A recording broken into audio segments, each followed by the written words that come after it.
pendusta itu jarang sekali berkata jujur. Nah, maka arti makna qad di sini adalah jarang.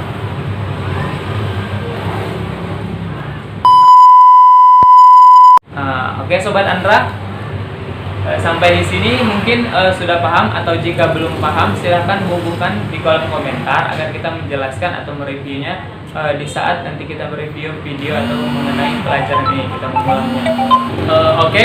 Maka sebelum kita tutup pembahasan kita mengenai fiil ini, kita akan ulang sedikit mengenai qad, yaitu tadi qad jika masuk ke dalam fiil qad itu sebelumnya bisa masuk pada fiil madhi dan mudhari. Jika masuk ke dalam fiil madhi ada dua makna, satu lit tahqiq yang maknanya sungguh, yang kedua lit taqrib yang maknanya hampir. Dan jika qad masuk ke dalam fiil mudhari maka memiliki dua makna. Yang pertama lit takdir, menyatakan banyak atau sering. Yang kedua adalah lit taqlil atau menyatakan sedikit dan banyak. Jadi jika diringkas, qad ini mempunyai 4 makna jika masuk ke dalam fiil, baik itu madhi atau mudhari. Yang pertama lit tahqiq, lit taqrib, lit takdir, dan lit taqlil. Nah, itu tadi kita sudah bahas mengenai qad. Dan selanjutnya adalah tadi kan tanda fiil itu ada 4, qad, sin, saufa, dan ta'ut ta'nits sakinah. Ya, maka tadi sudah kita bahas qad. Selanjutnya mengenai sin, saufa, dan ta'ut ta'nits sakinah. Nah, sin dan saufa ini dua-duanya bermakna akan. Apa perbedaannya? Mari kita lihat. Nah, jadi sin dan saufa ini masuk ke dalam fi'il mudhari. Sin dan saufa ini masuk ke dalam fi'il mudhari. Sedangkan ta'ut ta'nits ini, ta'nits sakinah ini masuk ke dalam fi'il madhi saja. Nah, jadi perbedaan sin dengan saufa adalah jika sin ada di awal dari fi'il mudhari, maka maknanya adalah liz zamanil qarib, yang artinya masa yang dekat atau lit tanfis. Sedangkan saufa ini jika masuk ke awal fi'il mudhari maka disebut dengan liz zamanil ba'id atau untuk masa yang jauh. Apa maksudnya? Ketika kita berbahasa Arab atau melihat lafaz bahasa Arab, ketika kita melihat tulisan kalimat fi'il mudhari yang di awalnya masuk huruf sin, maka proses terjadinya pekerjaan itu, proses terjadinya fi'il itu dari saat diucapkan atau dari saat berucap, maka waktunya dekat. Misal saya berkata sa'akulu ruzan, aku akan memakan nasi. Maka kalau bahasanya aku luruzan, aku akan memakan nasi, maka belum jelas waktunya. Apakah saya akan memakan nasi itu dalam waktu dekat atau waktu jauh? Namun ketika saya menggunakan sin, sa'akul luruzan, aku akan memakan nasi, maka waktu saya akan untuk memakan nasi itu sangat dekat. Ya, jarak dari ketika saya berbicara dan akan mengerjakan pekerjaan yang saya ucapkan itu waktu yang sangat dekat. Berbeda dengan saufa. Maka jika saya katakan saufa aku luruzan, aku akan memakan nasi, maka waktunya, jarak waktu ketika saya mengucapkan dan saya mengerjakan pekerjaan yang saya ucapkan itu adalah waktunya jauh atau lama, waktunya jaraknya jauh, seperti itu. Maka kita lihat contohnya.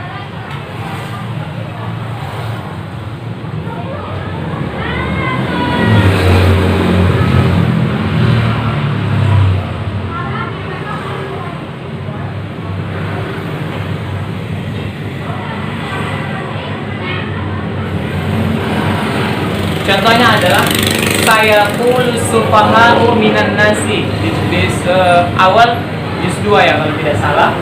Maka makna sin di sini sa awalnya ini bukan saya qulu tapi yaqulu, berasal dari kata qala yaqulu yang artinya berbicara atau berkata, ya. Itu dia. Jadi saya qulu sufaha'u minan nasi, maka sebahagian manusia yang atau orang-orang dungu dari sebagian manusia akan berkata. Maka jarak ketika turunnya ayat ini tidak jauh gitu dengan terjadinya pada apa yang diutarakan atau disampaikan oleh ayat ini, seperti itu. Nah, itu dia kalau sin. Selanjutnya saufa, ini sangat banyak juga dalam Al-Qur'an.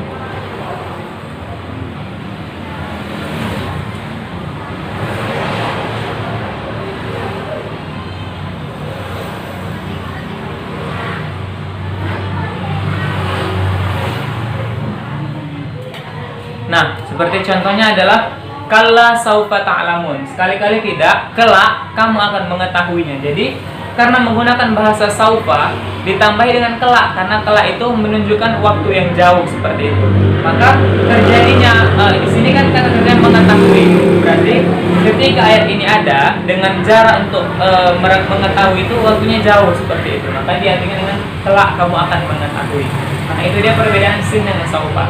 Jadi kedua-dua ini, sin dengan saufa ini masuk ke dalam yang namanya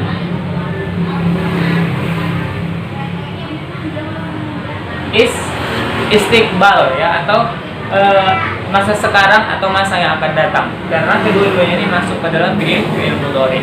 Nah, yang terakhir itu adalah ta'ut ta'nits sakinah, ta ta'nis, ta yang menunjukkan perempuan namun mati. Nah, dan ini hanya masuk ke dalam fi'il madhi. Contohnya masih pada yang dekat dengan kita, yaitu pada lafaz iqamah.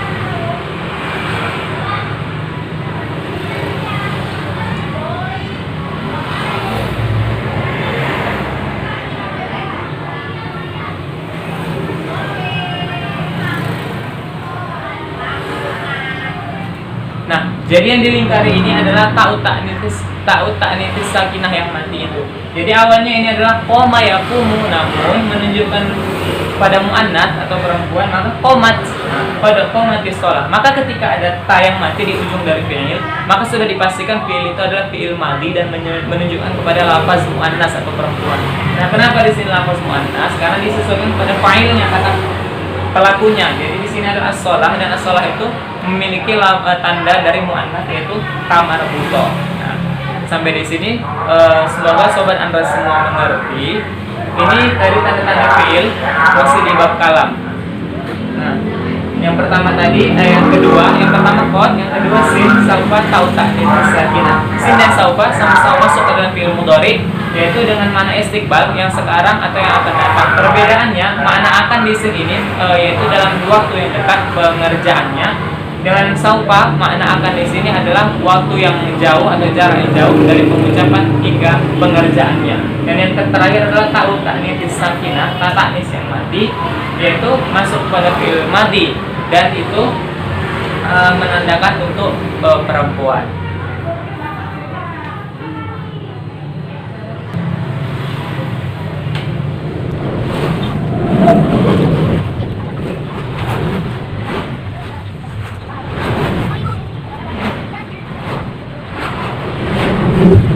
Baik, dan yang terakhir mengenai masih di bab kalam adalah mengenai harfun. Yang pertama ismun, pengertiannya adalah ismun itu kalimatun dalat ala ma'nan fi nafsiha wa lam taqtarin bi zamanin wa tu'an.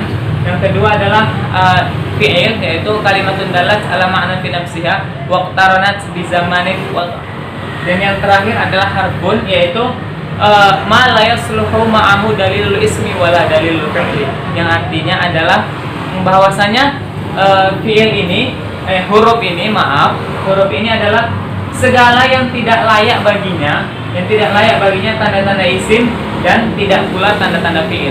Nah, jadi kita ingat bahwa huruf ini adalah Allah yaqbalu syai'an min alamatil ismi wala syai'an min alamatil fi'li. Jadi bahwasanya huruf ini tidak menerima satu pun atau sesuatu pun dari tanda-tanda fi'il, dan tidak pula satu pun dari tanda-tanda isim atau sebaliknya.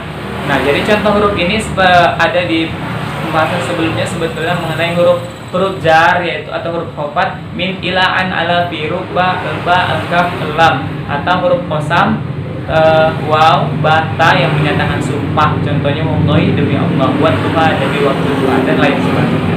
Oke sobat Anda semua, sekian dulu pembahasan kita mengenai bab kalam pada materi kali ini. Kita sudah bahas semuanya mengenai pengertian kalam, pembagian kalam, hingga isim, fi'il, huruf, dan tanda-tandanya.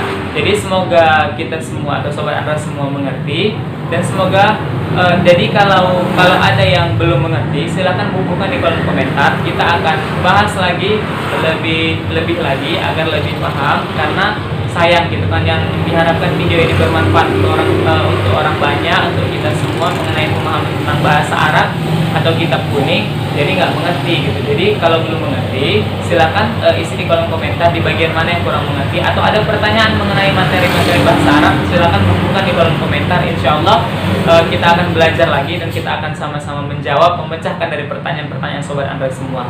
Baiklah, semoga video ini bermanfaat untuk kita semua. Billahi taufiq wal hidayah. Assalamualaikum warahmatullahi wabarakatuh. Sahalallahu lana wa lakum ala jami'il